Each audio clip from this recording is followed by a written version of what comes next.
Salut à tous, ici Frédéric Morel. Bienvenue sur ma chaîne dédiée à la science et aux découvertes scientifiques. Si vous êtes passionné par l'exploration de notre univers et les avancées scientifiques, pensez à vous abonner. Aujourd'hui, on plonge dans un sujet fascinant qui repousse les limites de notre compréhension.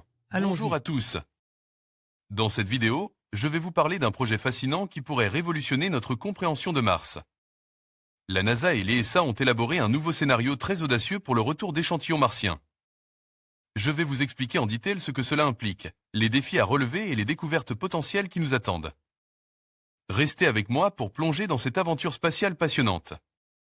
Nouveau scénario pour la mission de retour d'échantillons martiens.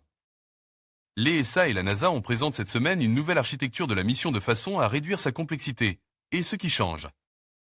Dans le scénario des opérations sur Mars, la date de retour des échantillons martiens sur Terre reste inchangée.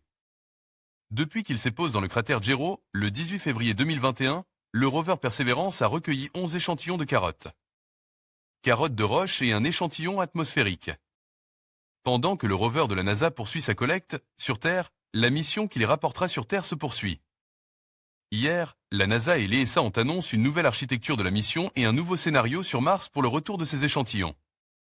Thomas Urbuchan, administrateur associé de la direction des missions scientifiques de l'Agence spatiale américaine, a indiqué que des modifications importantes et avantageuses ont été apportées au programme qui peuvent être directement attribuées au récent succès de Persévérance à Jero et aux performances étonnantes de hélicoptères martiens.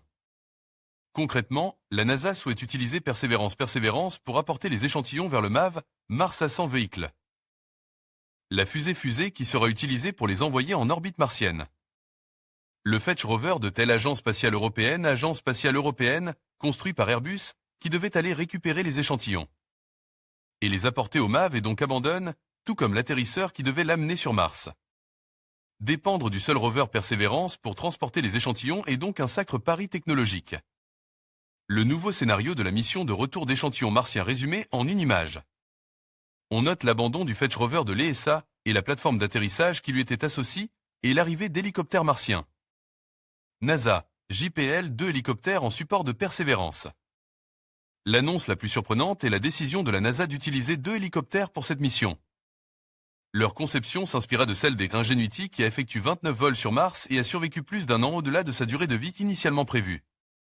La NASA n'a pas détaillé le rôle et le mode de fonctionnement de ces 2 engins volants, expliquant seulement qu'ils seront utilisés en backup pour récupérer les échantillons si Persévérance ne parvenait pas à les amener au MAV. C'est tout de même une mission robotique très complexe à mettre en œuvre. Le saviez-vous ? Cette mission de retour d'échantillons martiens est un préalable avant l'envoi d'une première mission habitée à destination de Mars. En effet, la poussière martienne est un sujet de préoccupation majeure au sein des agences spatiales désireuses d'envoyer des hommes sur Mars.